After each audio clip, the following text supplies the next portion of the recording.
강연회 주최해 주시고 여러 가지 이 강연이 이루어지기까지 도움을 주셨던 우리 양창식 총장님 감사합니다. 그리고 조금 후환을 두려워해야 될지 모르는 화끈한 축사를 해주신 김재현 의원님도 감사합니다. 예. 이곳 제주시에서 이 지역의 그 시민사회의 여러 지도자들 오셨고 또 제가 속한 정당의 원로 선배 당원님들이 계시고 또 저를 좋아하셔서 모임을 열심히 만들고 계신 우리 시민광장 회원들이 와 계시고 그 밖에 당원 여러분들도 계십니다. 이런 자리에서 우리 대한민국의 미래와 제주의 미래에 대해서 강연하게 된 것을 매우 기쁘게 생각하고 또 무척 설레이고 또 두려운 마음으로 왔습니다. 저는 이제 육지에서도 제일 이제 내륙이고 보수적이라고 할 수 있는 이제 신라의 고도 경주에서 나서 거기서 한 10년 또 그보다 좀 더 보수적인 도시인 대구에서 10년 고등학교 졸업할 때까지 자랐습니다. 제주도에 대해서는 아무것도 아는 것이 없었는데 처음 제주도에 대해서 여기가 이런 곳이었나 라고 이제 생각하게 된 것이 현기영 선생님 영향이 굉장히 큽니다. 제가 순이삼촌이라는 소설집에서 순이삼촌이라는 단편 소설입니다. 그게 제 기억에 벌써 몇십 년 전에 읽은 거라서 내용은 잘 기억 안 납니다만 처음에 제목을 보고 순이라는 주인공의 삼촌에 관한 이야기인가 보다 이렇게 생각했습니다. 근데 책을 읽다 보니까 순이라는 여자가 또 삼촌이더라고요. 어떻게 왜 이렇지? 이 제주도에서는 이렇게 하나보다 그냥 조금 신기하게 생각을 했고 거기 이제 제주의 이 굉장히 가슴 아픈 현대사가 들어있다는 것을 알게 되었습니다.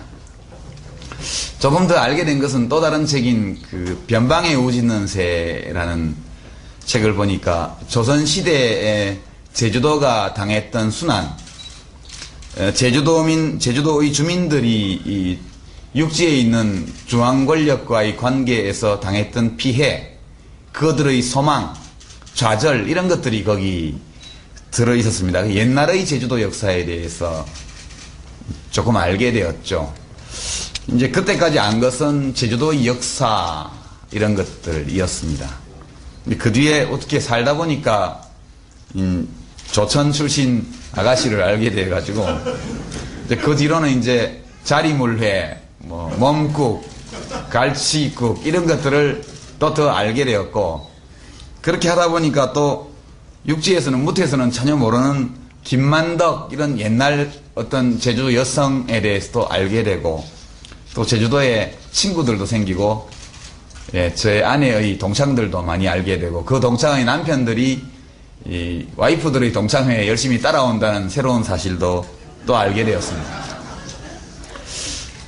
그래서 제 아내와 저는 나중에 늙으면 경주나 제주도에서 사는 것이 좋겠다 이렇게 지금 생각하고 있습니다. 경주 가서 살게 될지 제주 와서 살게 될지 모르겠지만 처가살이만큼 좋은 게 없기 때문에 저는 제주를 선호합니다.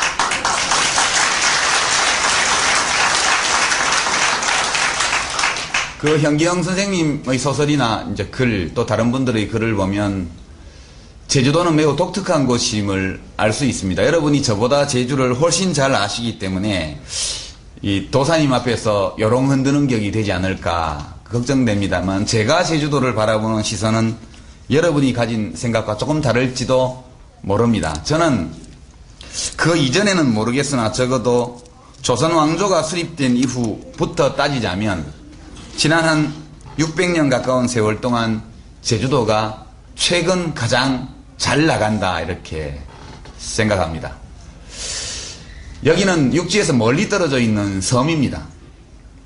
조선시대에는 특히 많은 순환을 겪었는데 출륙금지령 이런 것도 있었고요. 집 마당에 감귤나무가 있으면 아주 큰 곤욕을 치렀다고 합니다. 제주 관아에서 와서 귤 숫자 다 세보고 동네 아이가 따먹고 나면 집주인이 아주 곤장을 맞는 사태도 있었다고 그러죠. 육지에서 오는 사람들은 대개 유배되어서 오는 사람이었습니다. 중앙 권력에서 쟁투를 벌이다가 밀려나서 박해받고 쫓겨난 사람들이 이곳에 왔죠. 연북정에 올라가서 아침 저녁으로 4번 열심히 임금님을 향해서 북향 사배를 하면 여기 제주 가나에서 정보보고를 보내서 이 친구는 이제 개전의 정이 있으니까 사면해 주십시오. 이러면 불려 올라가기도 하고 아예 포기하고 여기 와서 혼인해가지고 일가를 이룬 사람들도 있습니다. 저희 처가 조상들은 아마 그렇게 해서 입도하신 분이 아닌가 추정하고 있습니다. 이 한씨들이 되게 조천에 많이 사는데 연북정이 그 절하던 곳이거든요. 그러니까 어디 멀리 도망 안 가고 그 근처에서 열심히 반성하면서 살았으나 불행하게도 사면되어서 다시 한양으로 불려가지 못하고 여기서 좋은 배필 만나서 정착한 것이 아닌가 이렇게 생각합니다. 대륙을 지향하는 정권 왕조가 한반도에 서 있었을 때 제주도는 유배지였습니다. 그들의 눈에는 가장 멀리 떨어진 유배지였죠. 늘 도망가지 못하게 압박하고 속박하고 억압하고 이렇게 묶어두었습니다. 운명적으로 이 제주라는 섬은 이 전체 국가가 대륙의 중심에 묶여 있을 때는 발전하기 어렵습니다. 그것은 여기가 변방이기 때문이죠. 변방. 조금만 감시를 소홀히 하면 도망갈지 모르는 변방. 조금만 감시를 소홀히 하면 들고 일어날지 모르는 불온한 변방. 그러니까 그렇게 강력하게 통제를 했던 것이겠죠. 섬의 운명은 국가가 대양을 향해 열릴 때 비로소 꽃필 수 있다고 저는 생각합니다. 이것이 섬의 지정학적 또는 경제지리학적 운명이라고 저는 생각합니다. 그래서 제주도민들께서 그렇게 특별자치도 해달라고 도망가고 싶으셔서 육지로부터 그런 생각도 해봅니다. 무언가 좀 무태 서 있는 중앙정부의 간섭에서 벗어나서 스스로 무엇인가를 좀 해보고 싶어하는 마음, 저 널린 대양을 향해서 뛰쳐나가고 싶은 마음이 여러분들 유전자 속에 있는 것 아닌가 이런 생각도 해봅니다. 제가 이렇게 오늘 강연을 시작하는 것은 이 제목이 조금 애매하게 되어 있어서 할 수 없이 이 이야기를 했습니다. 여기 보면 사회투자국가, 뭐 선진통상국가 이런 얘기들 나옵니다. 근데 제주도는 저희 이 국가발전 비전과 관련해서도 매우 독특한 위치를 가지고 있는 지역입니다. 제가 어제 광주에서 강연하면서 제가 말씀드렸던 3대 비전, 선진통상국가, 사회투자국가, 그리고 평화선도국가라는 이 3대 국가발전 비전 가운데 세 번째 평화선도국가로 가기 위한 5대 전략과 7가지의 공약을 어제 광주에서 공개를 했습니다. 그런데 제가 약세 후보라서 그런지 언론에서 도통 주말이라서 그런지 정책을 잘 다루어 주지 않습니다. 지난주 지난 목요일이죠. 제가 공무원연금 개혁에 대해서 전문가 토론회를 열고 이 공무원연금 개혁을 공약으로 내세우고 가겠다는 입장을 발표를 했는데도 거의 보도되지를 않았습니다. 왜 보도해주지 않느냐고 물었더니 누가 반대하는 사람이 있어야 보도한다고 그럽니다. 그리고 후보가 저희 당에만 9명이나 되고 민주당이나 다른 데까지 합치면 거의 20명 가까이 되기 때문에 당신만 따로 정책을 많이 보도해주기는 어렵다 이런 대답이 돌아오더군요. 그래서 저도 좀 시위를 벌이기로 했습니다. 어제 광주에서 했고 오늘 또 하겠습니다. 좀 더 세게. 이 평화국가 비전은 제주도와도 깊이 관계되어 있습니다. 제주도와 직접 관련된 것은 우선 선진통상국가론이 직접 관련되어 있습니다. 대한민국이 통상국가로 발전하려면 지금 북쪽은 막혀있지 않습니까? 갈 수 있는 곳이 남쪽밖에 없습니다. 우리 대한민국은 보통 교과서에 보면 반도국가 그렇게 나와 있지만 대한민국은 반도국가가 아니죠. 대한민국은 도서국가입니다. 섬나라. 섬 중에서도 굉장히 독특한, 북쪽으로 가는 모든 길이 다 봉쇄되어 있고 해상로도 봉쇄되어 있고 육상의 이 땅 위의 길도 봉쇄되어 있고 한때는 하늘길도 완전히 봉쇄되어 있던 북쪽이 완전히 막혀버린 섬나라, 이것이 대한민국이었습니다. 지난 60년간. 이렇게 되어 있다 보니까 우리 대한민국 국민들의 정신이 이 작은 공간에 갇혀버린 느낌이 있습니다. 그래서 밖으로 나가서 크게 기회를 만들려는 생각보다는 우리끼리 이 안에서 크고 작은 차이를 가지고 싸우는 쪽으로 국민의 에너지가 표출되었던 것이죠. 이것은 참 안타까운 일입니다. 이제는 이것을 벗어나야 한다고 생각합니다. 제주도가 한때 조선왕조의 속박에 묶여서 밖으로 뛰쳐나가지 못했을 때 이 지역의 발전이 불가능하고 사람들의 삶이 피폐했던 것처럼 우리 대한민국이 더 넓은 곳으로 뛰쳐나가지 못하는 한 지금까지 우리가 이루었던 성공을 더 크게 발전시키기는 매우 어렵다. 저는 그렇게 생각해서 대한민국이 선진 통상국가로 나가야 한다. 미국과의 한미 FTA뿐만 아니라 EU, 브릭스 이런 신흥공업국 포함해서 우리와 경쟁하고 있거나 더 앞서가는 모든 나라들과 자유무역 협정을 체결하는 쪽으로 가야 한다. 이렇게 주장합니다. 왜냐하면 지금 일하고 있는 우리 국민들은 돈을 더 많이 벌어야 되기 때문입니다. 왜 돈을 버느냐?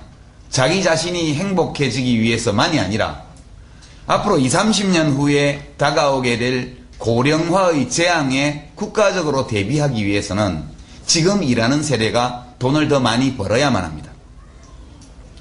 2050년이 되면 대한민국은 전 세계에서 제일 늙은 나라가 되게 예정되어 있습니다.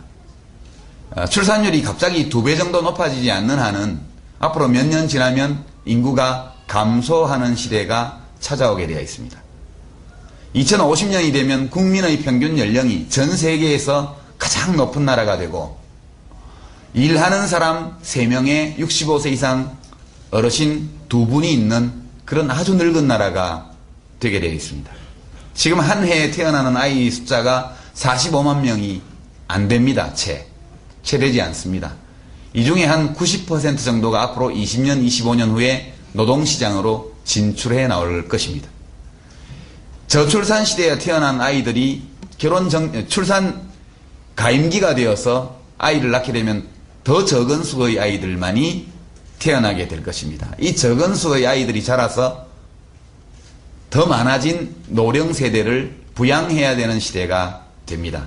이 아이들이 아주 경쟁력 있는 개인으로 성장하도록 국가가 전력을 다해서 도와야 한다고 저는 생각합니다. 이것이 바로 사회투자국가의 아이디어입니다. 국가의 100년 대계, 100년까지 아니라도 20년, 30년 후에 대한민국이 무엇을 먹고 살며 누구와 거래하며 무엇으로 경쟁할 것인가, 이 점을 생각한다면 우리가 해야 할 일은 사람을 키우는 일 하나뿐이다. 이렇게 말할 수 있습니다. 대한민국은 오랫동안 개발국가였죠. 소위 발전국가 또는 개발국가, 아주 냉소적으로 말하는 분들은 토목건설국가였다. 이렇게 이야기합니다. 국가가 주로 무엇을 했느냐? 길 내고 고속도로 내고 터널 뚫고 항만 건설하고 비행장 닫고 건물 짓고 주로 이런 일을 했던 나라입니다. 그런 방식으로 대한민국 경제가 성장했습니다. 그러나 이제는 더 이상 그렇게 갈 수가 없습니다. 그렇게 갈 필요도 없습니다. 국가가 하는 일의 제일 중요한 부분은 이제부터 사람을 키우는 일이다. 사람을 더욱 건강하게 만들고 신체적, 정신적, 정서적으로 건강하게 만들어서 시련이 닥쳐도 극복할 수 있는 사람을 키워야 됩니다. 한쪽에서 아이 낳자는 캠페인을 벌이고 동시에 다른 한편에서는 하루에 3, 40명이 자살하고 있는 나라가 대한민국입니다. 많은 사람들이 우울증으로 고통받고 있고 아이들부터 어른까지 저마다 굉장히 큰 스트레스에 시달리고 스스로 어떻게 자기의 정신적, 정서적, 육체적 건강을 관리해야 하는지를 잘 모릅니다. 국가가 이것을 개인이 알아서 하도록 놔뒀기 때문이죠. 이 1년에 45만 명 가까이 태어나는 아이들의 머릿속에, 가슴속에 있는 모든 잠재적 재능을 다 찾아내야 합니다. 그래서 그 아이들이 그것을 펼칠 수 있도록 국가가 돕고 이끌고 지원해야 합니다. 시련에 빠진 국민들이 다시 의지를 불태우면서 재도전할 수 있도록 기회를 줘야 합니다. 이것이 공정한 사회라고 저는 생각합니다. 이것이 공정할 뿐만 아니라 이렇게 하지 않으면 대한민국이 20, 30년 후에는 아주 망해버릴지도 모른다는 위기의식을 저는 가지고 있습니다. 그래서 이런 아이디어를 모아서 사회투자국가라는 이름으로 정리했습니다. 대한민국이 계속 발전하고 또 행복한 나라로 가려면 넓은 세계시장으로 나가서 지금 일하는 사람들이 더 많은 부가가치를 얻어야 합니다. 그리고 그 돈을 자라나는 아이들이 더 경쟁력 있는 사람으로 성장하도록, 또 이미 어른이 된 사람도 다시 도전해 볼 수 있는 기회를 가지도록 하는데 투자하자는 것이죠. 이것이 제가 가지고 있는 국가 발전의 비전입니다. 어떤 프로젝트, 예를 들어서 어떤 사업 판단을 잘해서 이런 일들이 이루어질 수는 없는 일입니다. 저는 우리 국민들께서 IMF 이후에 위기는 겨우겨우 극복했지만 한때 빨리빨리 발전하고 성장했던 때처럼 우리 경제가 좋아지지 않고 있기 때문에 과거처럼 짧은 시간 안에 모두가 더 좋아졌으면 하는 강한 바람을 가지고 계시다는 것을 저는 잘 압니다. 참여정부가 이러한 기대를 충분히 채워주지 못했기 때문에 한번 바꿔봤으면 하는 그런 소망도 가지고 계시다고 저는 느끼고 있습니다. 그런데 한쪽으로 좀 찜찜해 하시죠. 바꾸려면 한나라당으로 바꿀 수밖에 없는데 저거 믿고 맡겨도 될까? 이런 의구심이 약간 있는 상태에서 한나라당 후보를 압도적으로 지지하고 있는 것이 지금 현실입니다. 저는 좀 걱정이 됩니다. 이 시기에 다음 정부를 맡을 지도자가 또다시 토목건설공사를 벌여서 단기적으로 경기를 부양하고 단기적으로 일자리를 만들어내고 단기적으로 성장률을 높여서 그래서 마치 대한민국이 이렇게 잘 갈 수 있는 것처럼 해버리게 되면 국가의 역할을 물질 투자에서 사람 투자로 시급히 바꿔야 되는 이 시대적 과제가 또 5년, 10년 지연되어 버리게 되고 그렇게 되면 그 이후에 적절한 시기에 빨리 대응하지 못했기 때문에 그 후유증이 대한민국 사회를 다시 한번 덮치는 이런 상황을 예견하고 매우 저는 마음이 좀 불안합니다. 그래서 국민들께 앞으로 더 정확하게 이런 말씀을 드려야 하겠다 생각하고 이것이 제가 대통령 선거에 예비후보로 출마하게 된 첫 번째 동기였습니다. 다음이 이제 평화선도국가인데요.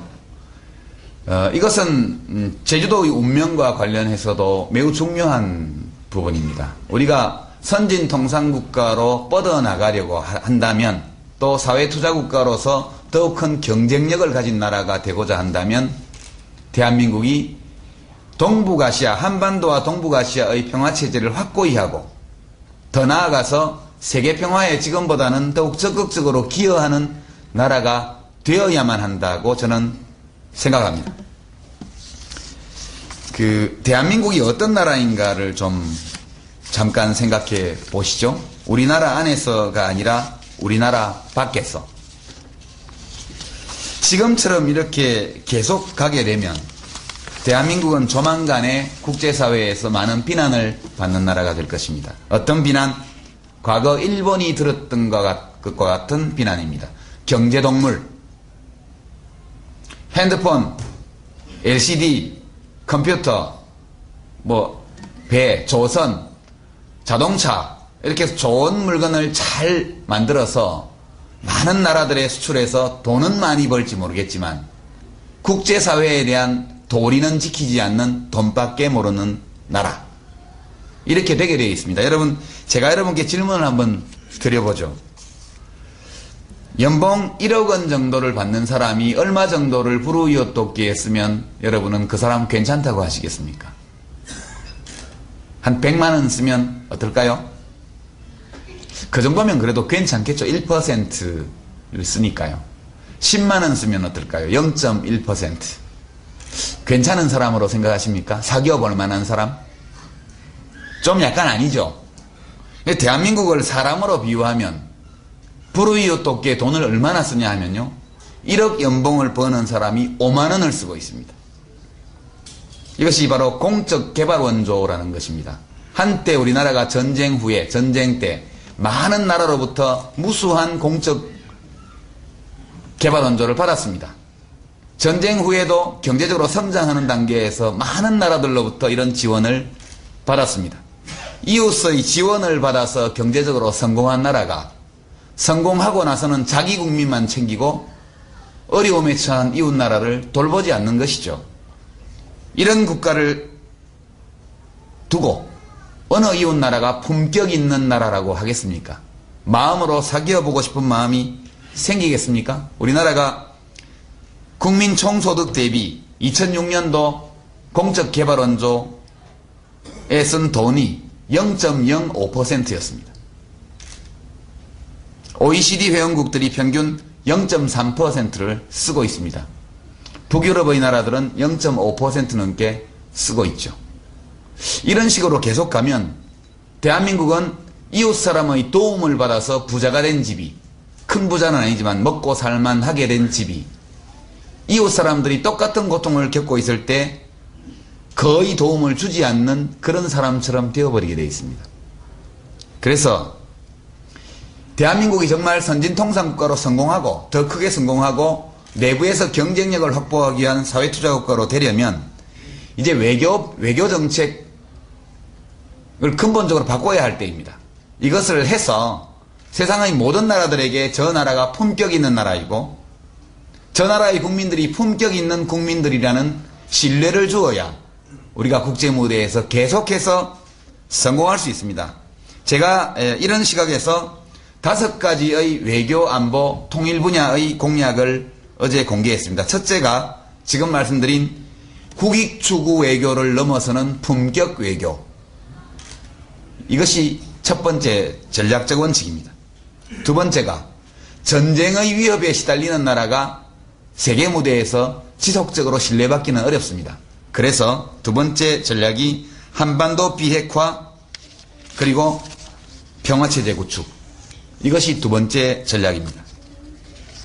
세 번째는 중동, 서남아시아, 중앙아시아, 우리나라와 거래, 물자 거래 그리고 인적 교류가 갈수록 확대되고 있는 이들 나라를 평화번영의 전략 벨트로 만드는 것입니다. 네 번째가 우리의 가상 영토를 넓히는 일인데요. 이것이 한민족 네트워크 공동체 구축이라는 전략입니다. 여러분이 우리 역사에서 제일 존경하는 인물이 있으시죠? 많은 분들이 세종대왕을 꼽습니다. 한글 창제. 위대한 왕이죠. 대한민국은 우리 민족은 역사상 놀라운 이적을 많이 경험한 나라입니다. 그중에서 가장 놀라운 것이 한글 창제죠.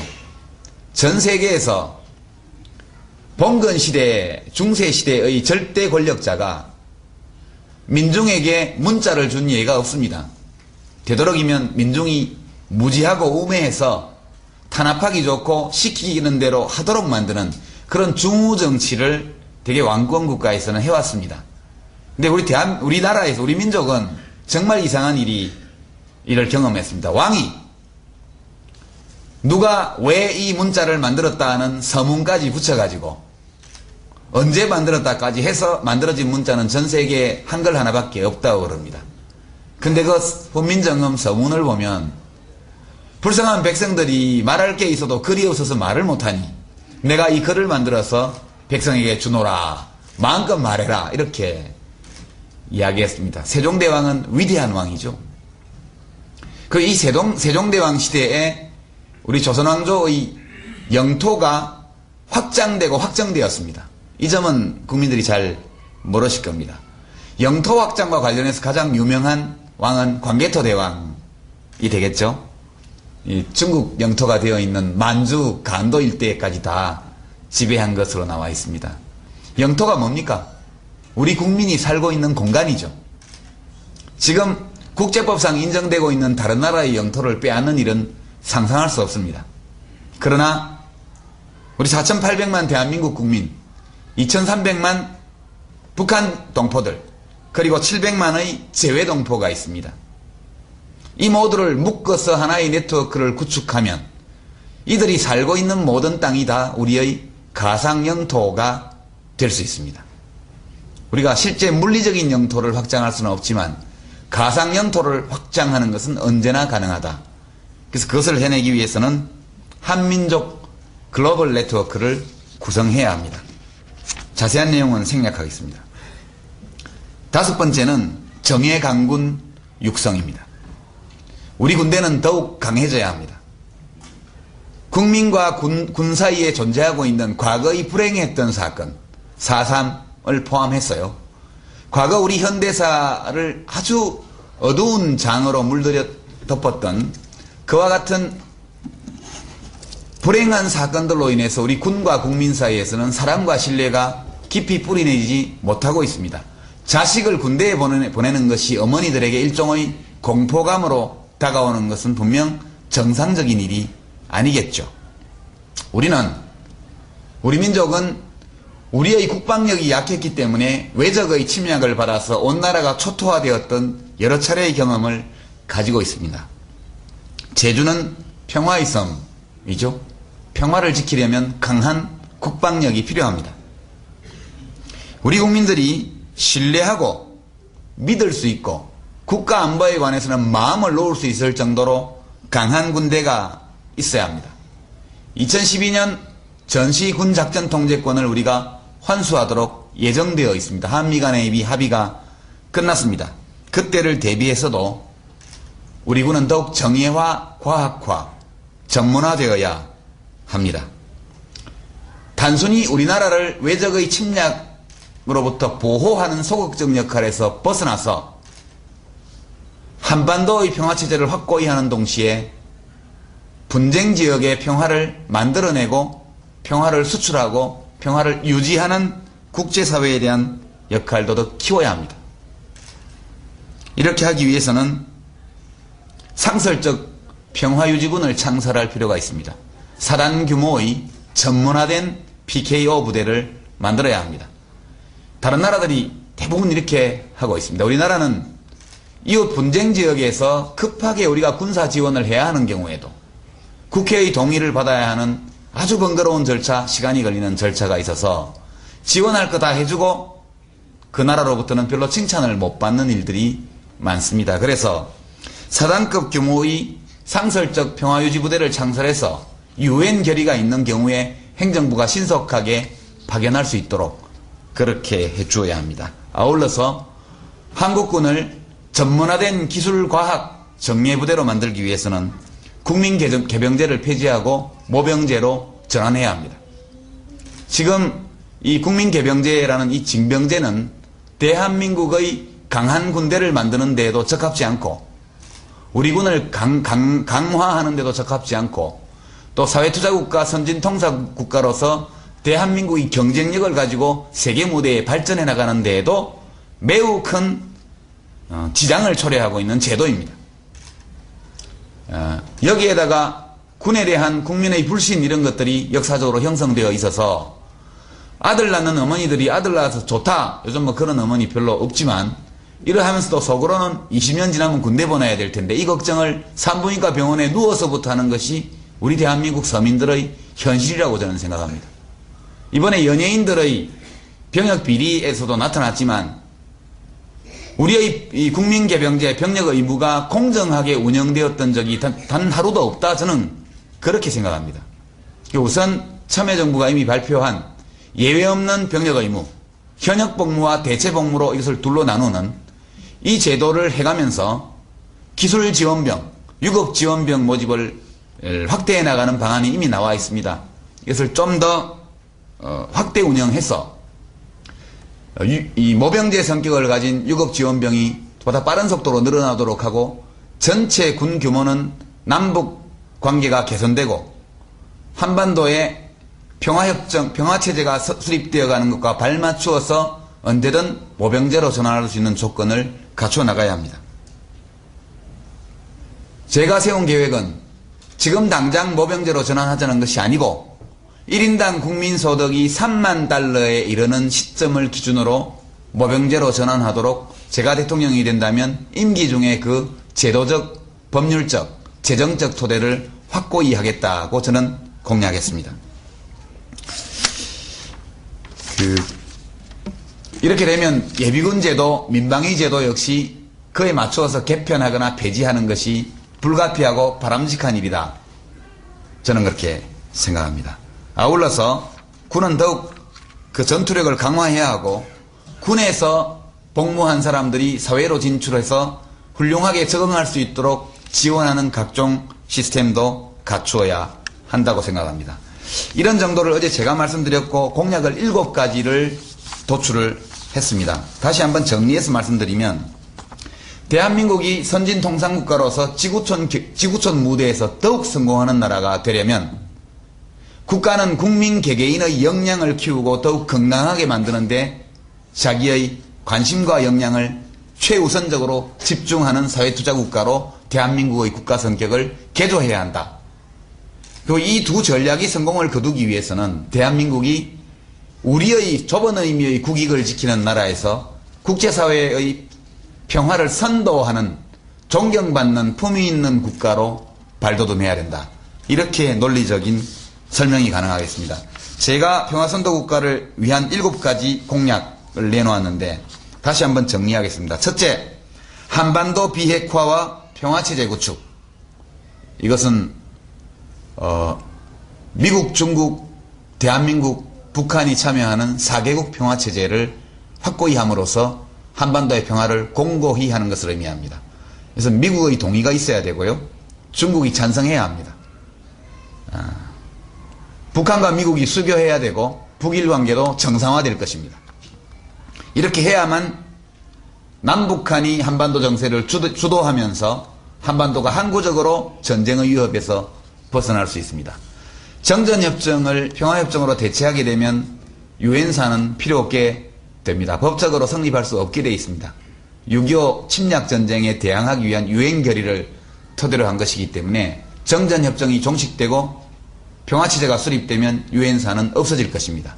그에 맞추어서 미군은 한미 상호방위조약에 근거를 둔 새로운 성격의 이 주한미군으로 위상이 다시 재정립되어야 하고 이러한 합의를 끌어내기 위해서는 이 동북아시아 지역에 한반도에 미군을 주둔시킴으로써 지금까지 미국이 누려왔던 미국의 군사 전략적 외교적 기득권 이것은 인정해 주어야 되고 존중하고 유지해 주어야 한다. 이렇게 저는 봅니다. 이 합의가 성립되지 않으면 남북한이 주도하는 한반도 평화체제 그 자체가 성립되기 어렵기 때문입니다. 미군에 대해서 여러 가지 견해를 가질 수 있습니다만 대체로 이 주어진 현실에서 생각한다면 이 길밖에 없지 않나 생각하고요. 두 번째는 남북한이 이 주도권을 가지고 한반도 평화시대를 열어가기 위해서는 남북 정상회담을 정례화하겠습니다.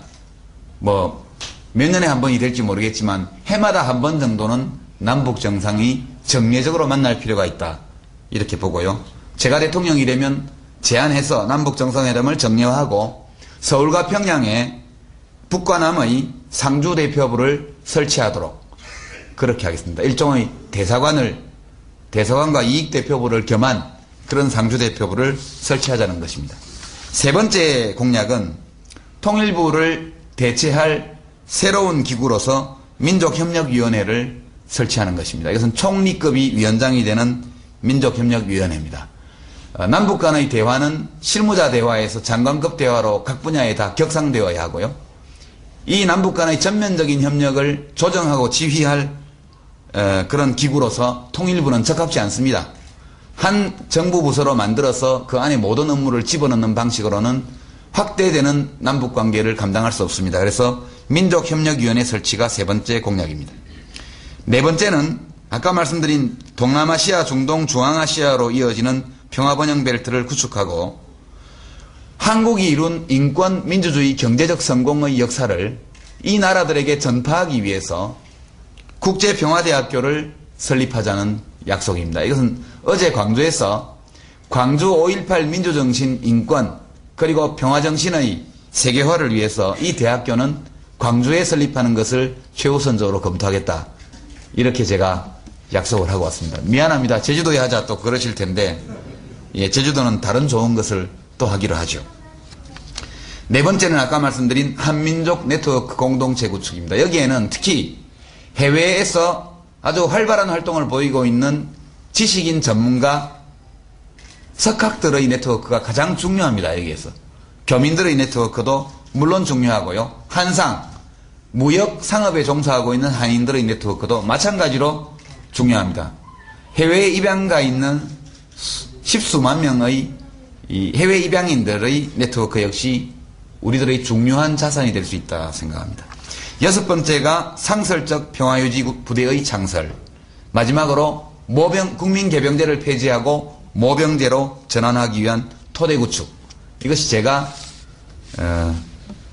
평화선도국가를 만들기 위해서 외교통일 안보 분야에서 제시한 7가지의 공약입니다. 모쪼록 오늘이라도 내일 아침 신문부터라도 오늘 저녁 방송이라도 매우 중대한 제안들이 여기 담겨 있습니다. 제가 지지율이 매우 아직 낮은 그런 경선 후보이긴 합니다만 좀 지나면 제가 1등하게 되어 있습니다. 이렇게 큰 소리 쳐도 되나요?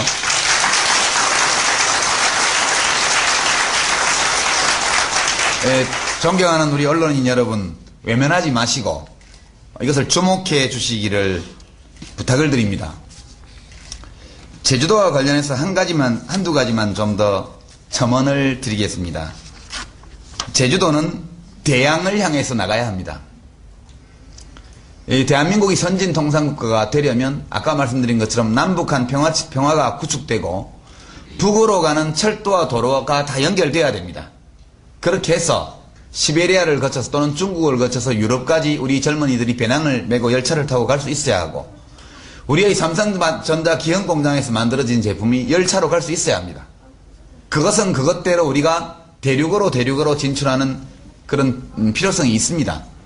그러나 동시에 선진통상국가라는 것은 대양을 향해서 넓게 나아가는 것을 포함합니다.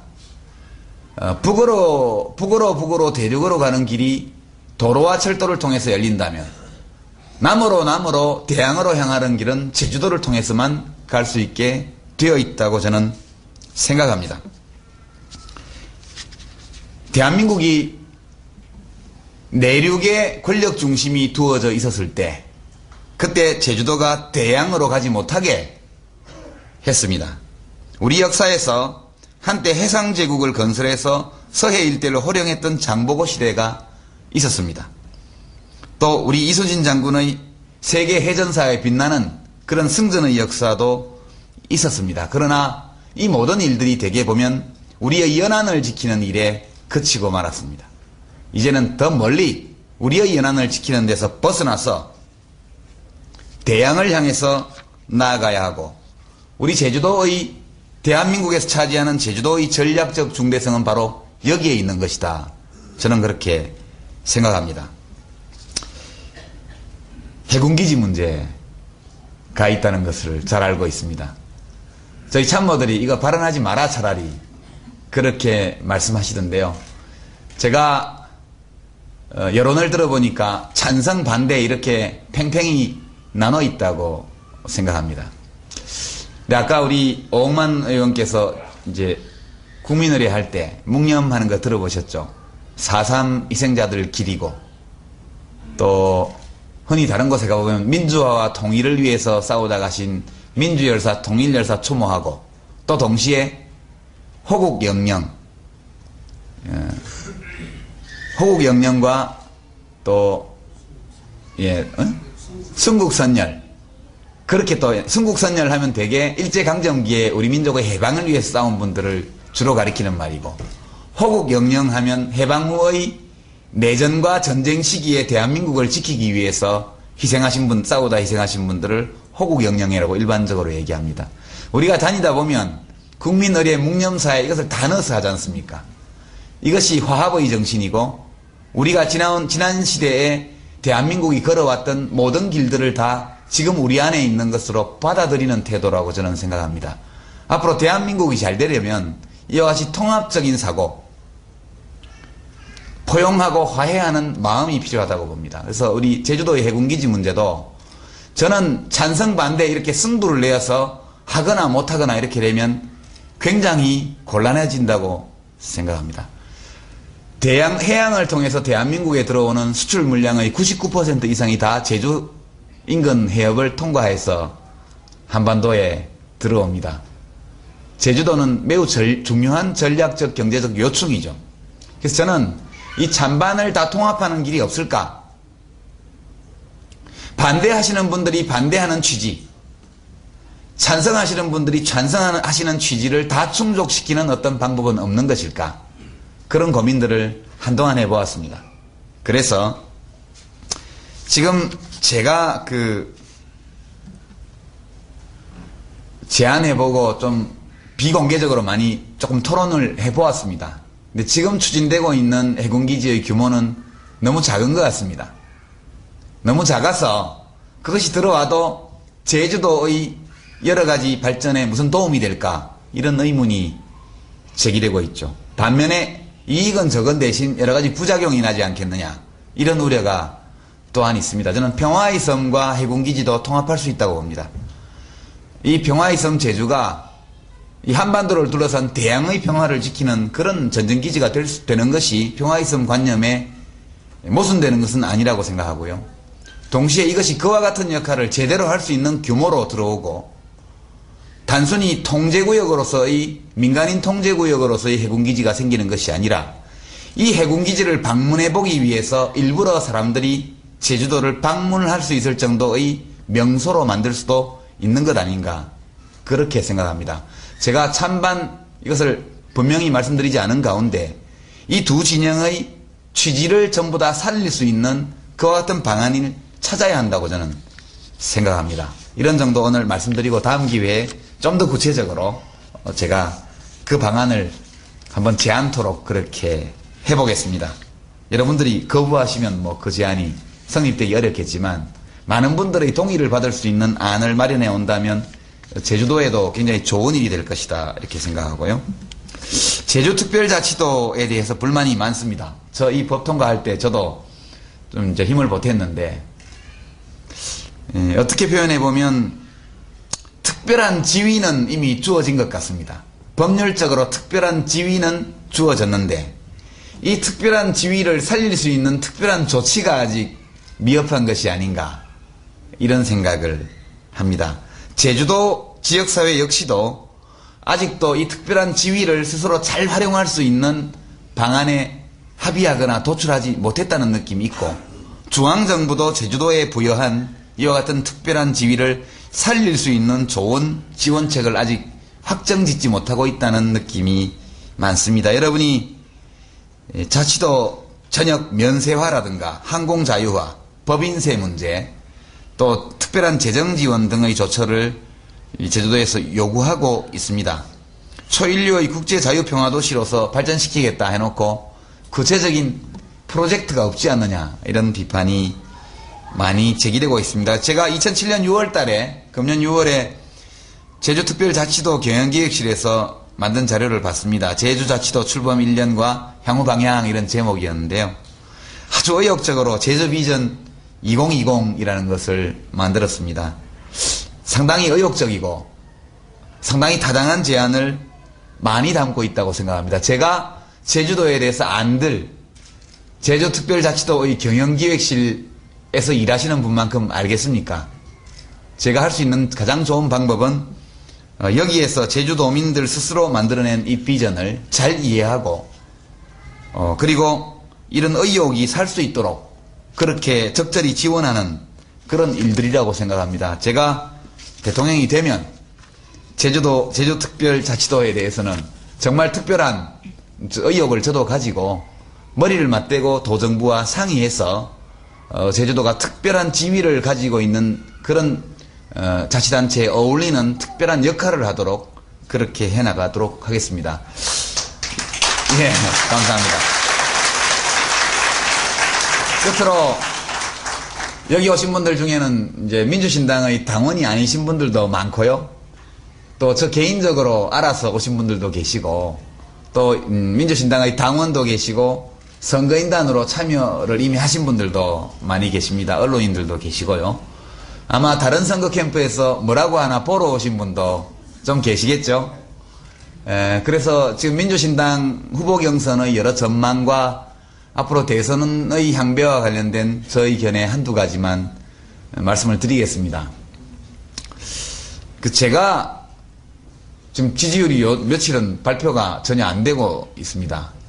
근데 보면 민주신당 9명의 후보 가운데 한 4등, 5등, 3등 여기를 왔다 갔다 하는 후보 아닌가 싶습니다. 어떤 조사 자료에는 2등 하는데도 가끔씩 있던데 그것은 소가 뒷걸음질 치다가 쥐를 잡은 거하고 비슷하고 지금 보면 3, 5위권 후보라고 하는 게 옳습니다.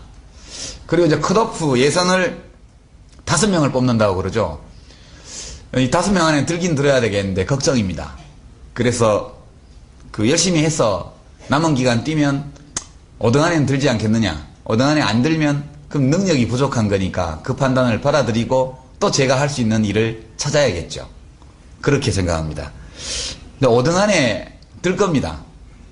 들고 그 다음에 이제 저는 1등을 하고 싶습니다. 기왕 나온 거기 때문에 제가 처음에 페이스메이커다. 그런데 우승의 야망을 품고 달린다. 이렇게 말했습니다. 실제 그렇습니다. 제가 꼭 되는 것이 목표는 아닙니다.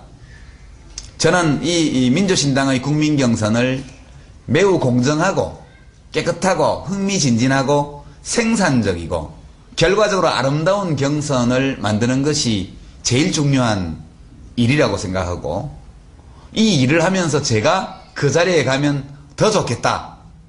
그렇게 생각합니다.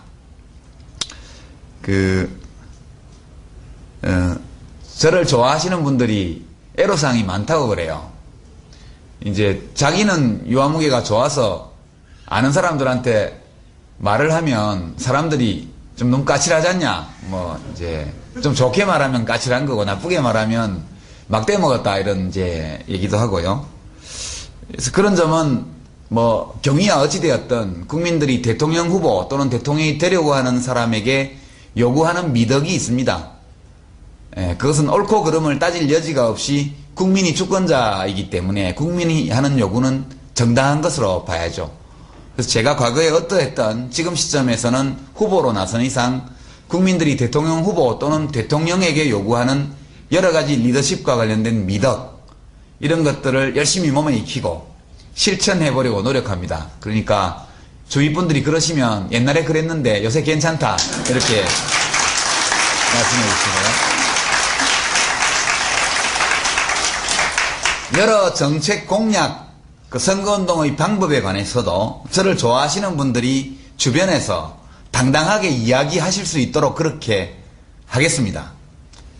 며칠 전에 멧돼지 공약 문제 때문에 좀 시끄러웠는데요. 저는 아직도 잘 이해가 안 갑니다. 시골 어르신들이 제주도에는 멧돼지 없죠. 노루 이런 거밖에 없으니까 걱정이 없으시겠습니다. 육지에는 멧돼지가 너무 많습니다. 그래서 어르신들이 농사 지으러 가실 때 너무너무 불안해하고요. 몇 사람씩 같이 가서 한 사람은 깡통으로 소리 내고 다른 분들은 일하고 이런 데도 많습니다. 그래서 우리 아버지 어머니들이 멧돼지 때문에 생명의 위협을 느끼고 벌벌 떨고 계신데 그 손주 아들들인 군인들이 가서 멧돼지 좀 잡아주는 것이 뭐가 나쁠까요?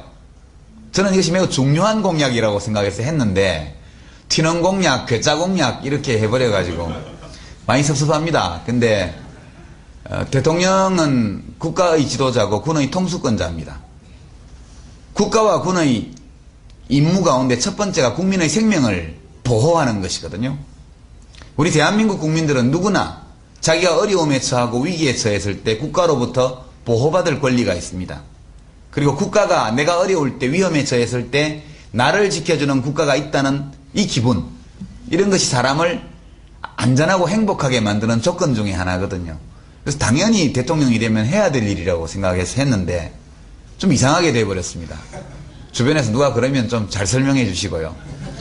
앞으로도 이렇게 금방금방 국민들을 좀 덜 불안하게 좀 더 행복하게 만들 수 있는 공약들을 많이 만들어 나가겠습니다. 지금 오늘 말씀드린 거시적인 국가 비전 말고 이건 이거대로 하더라도 제가 대통령에 취임하면 그 다음 날부터 곧바로 효과를 낼 수 있는 그런 공약들도 많이 해나가도록 그렇게 하겠습니다. 이 자리에는 아마 이해찬 총리님을 좋아하는 분들, 한명숙 총리님을 좋아하는 분들도 같이 좀 계실 겁니다.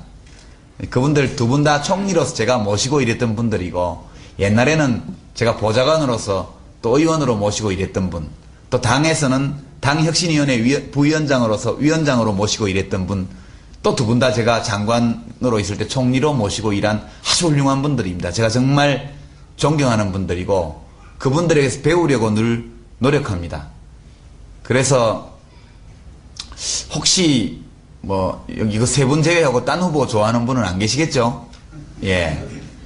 저는 국민들이 지지하는 분들이 마음 턱 놓고 기분 좋게 찜찜하지 않게 지지할 수 있는 후보가 있어야 선거가 제대로 될 것이라고 생각합니다.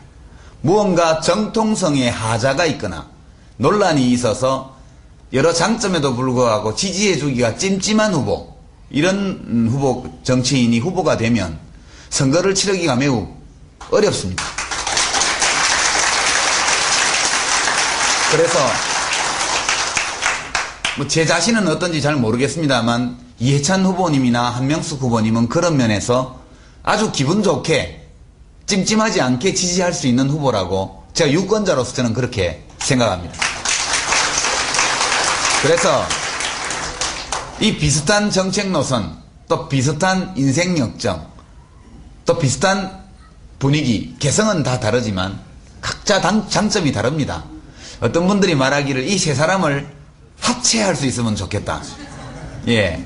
우리 한명숙 후보님의 국민 큰누이 같은 그런 좋은 이미지, 온화한 인상, 품격, 여기에다가 우리 이해찬 후보님의 그 엄청난 그런 정책 이해 능력과 국정 수행 능력, 그리고 저의 약간의 신선하고 발랄하고 좀, 예, 그런 창의적인 그런 활동성, 이런 것들이 하나로 구현된 후보가 있다면 정말 좋을 텐데, 이렇게 말씀하십니다. 저는 그 두 분을 닮아가려고 노력을 많이 합니다. 그 두 분도 저처럼 어떻게 한번 해보시려고 노력을 하시거든요. 그 사람을 셋을 하나로 합칠 수는 없지 않습니까? 그러나 하나의 팀이 될 수는 저는 있다고 생각합니다. 저희가 우리 셋 가운데 한 사람이 후보로서 이길 수 없다면, 그것이 명백하다면 셋이 하나의 팀을 이뤄서 각자가 가진 장점이 잘 살 수 있는 그런 팀이 되어서 한번 이겨보겠습니다. 이게 단일화입니다.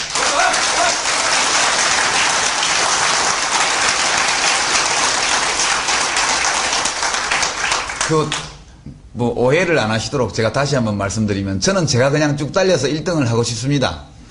제 마음은 세상사가 다 마음대로 되는 게 아니기 때문에 아무리 달려도 저 늦게 출발했고 그렇기 때문에 1등 나갈 수 없을지도 모릅니다. 그때까지. 선거 중반전까지 계속 같이 달리게 되면 어렵습니다. 제가 보기에는 이해찬 후보님이 9월 15일 이쪽 저쪽에 단일화하자 이렇게 말씀하셨는데, 막 그때 할 수도 있겠고, 또는 첫 주 경선 4군데를 치러보고 전체 유권자의 7% 정도를 개봉하게 되니까요. 그때 나타난 민심, 그 시점의 이 국민선거인단 여론 흐름, 또 일반 국민들의 여론 흐름, 이런 것들을 좀 살피면서 저희 세 사람이 잘 상의해서 그렇게 하도록 하겠습니다. 만약 비슷비슷하면 제가 접어야 안 되겠습니까? 비슷비슷하면 제가 접어야죠. 대한민국은 장유유서 이런 것도 있고요. 또 저희가 그냥 접는 게 아니고 각 후보를 지지하던 분들이 원래 지지하던 후보를 지지할 때처럼 신나게 그렇게 하실 수 있도록 그런 절차를 밟아서 그런 내용을 가지고 할 것입니다. 모쪼록 여러분이 단일화 말 안 나오게 저를 확 밀어서 1등 만들어주시면 그냥 가겠습니다.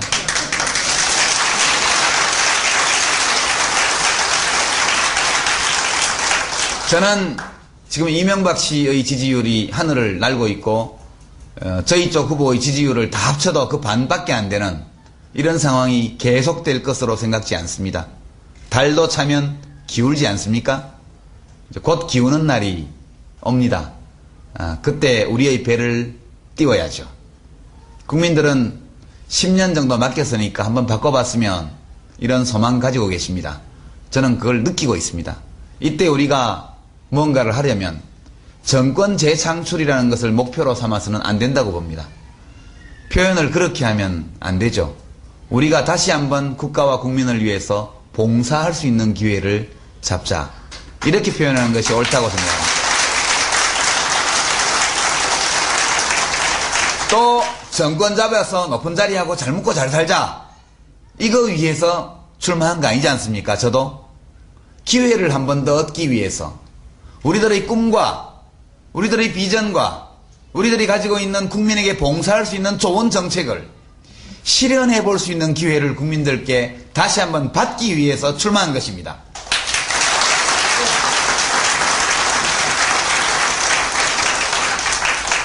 그래서 이렇게 우리가 무엇인가를 쟁취하기 위해서 하는 것이 아니고 국민들로부터 신임받고 위임받고 기회를 얻기 위해서 사랑받으려고 노력해야 하는 것이 우리들의 임무입니다. 경선 과정에서 만약 이 대선 분위기의 반전이 이루어질 수 있다면 그것은 민주신당의 국민경선밖에 없다. 저는 그렇게 생각합니다. 이 국민경선의 과정을 통해서 국민들께서 저 친구들이 정말 한 번 더 봉사하려고 그 기회를 얻기를 원하는구나. 이렇게 평가하시도록 해야 합니다. 저 친구들이 권력에 눈이 멀어서 자기들끼리 지지고 볶고 서로 비방하고 비난하고 서로를 향해서 활을 쏘고 창을 던지고 돌을 던지는구나. 이렇게 되면 어떤 후보도 어떤 정치인도 자기가 후보가 된다고 해도 국민의 심판을 면치 못할 것이다. 저는 그렇게 생각합니다. 본인의 동의를 받지 않고 선거인단으로 대리 등록시키는 것. 그래놓고 나중에 혹시라도 돈과 이런 것들을 통해서 사람을 동원하는 행위, 이런 건 막아야 합니다. 하지 말아야 합니다. 막기 전에. 그것은 자기 자신을 망치는 일일 뿐만 아니라 당을 망치고 민주신당의 국민경선을 망치고 우리 모두를 죽이는 일입니다. 국민을 모욕하는 일이 되고 역사를 배반하는 일입니다. 저는 제가 그렇게 할 것입니다. 또 다른 후보님들께도 그렇게 해줄 것을 간절히 청합니다. 다른 후보님들의 지지자들에게도 부탁드립니다. 그런 부당한, 부정한, 불법적인 방법의 선거운동을 후보 캠프에서 시키더라도 하지 말아야 합니다. 모두가 이렇게 한 마음이 되어서 누가 승리하든 아름다운 경선을 해야만 이 국민의 외면, 냉소, 분노, 냉대에서 벗어나는 계기를 만들 수 있다고 저는 생각합니다.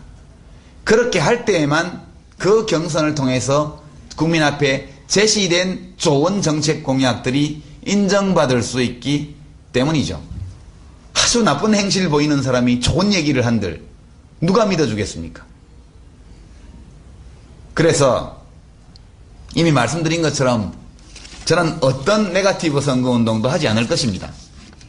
다른 후보 진영에서 저를 지금도 공격하고 있고 과거에도 그랬고 앞으로도 할 것입니다만 일체 그러한 비방이나 인신공격에 대해서는 일체 대응하지 않을 것입니다. 그러나 다른 후보들의 정책 공약에 대해서는 필요한 경우 확실하게 대립각을 세우고 치열하게 논쟁하겠습니다. 우리가 옳은 아이디어, 옳은 정책을 가지고 있어야만 국민에게 봉사할 수 있기 때문이죠. 그래서 저는 정책 경쟁은 최대한 치열하게, 비방과 인신공격은 전혀 찾아볼 수 없는 선거운동을 해나가도록 하겠습니다.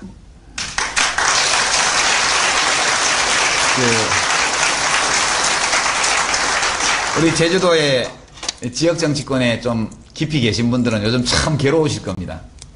이 사람 저 사람 내려와가지고 그런 말이 있지 않습니까? 어떤 분이 저한테 말씀하시기를 선거에 나온 후보는 거지의 마음이 되어야 된다 이렇게 얘기합니다.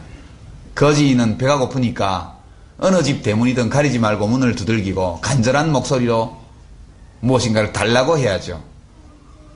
그런 것이거든요. 그래 하다 보면 이 사람 저 사람 한두 사람도 아니고 계속 대문 두드리고 깡통 들고 와서 표를 달라고 하니까 여러분 얼마나 괴로우십니까? 우리 제주도 첫 경선 지역 아닙니까? 9월 15일 오전 여기서 대회를 합니다. 하루 종일 투표를 하고요. 참 괴로우실지 모르겠습니다. 이 사람들 사람. 관계없습니다. 누가 부탁해도 국민선거인단 참여 신청해 주십시오. 표만 제대로 찍으면 되지. 누가 부탁하든 무슨 상관이 있겠습니까? 그렇게 해주시고 다른 것 없이 어떻게 하는 것이 우선 대한민국을 위해서 제일 좋은가? 두 번째로 제주도를 위해서 좋은가? 그리고 세 번째 자리에 나를 위해서 좋은가? 이 순서로 생각해 보시고 여러분께서 이 지역에서 제주도 지역에서 모범적인 굉장히 아름다운 경선을 한번 펼치는데 참여해 주실 것을 마지막으로 부탁을 드립니다. 오늘 강의가 좀 재미없죠? 제가 여러분을 재미나게 하려고 자꾸 노력하다 보니까 꼭 사고가 나더라고요.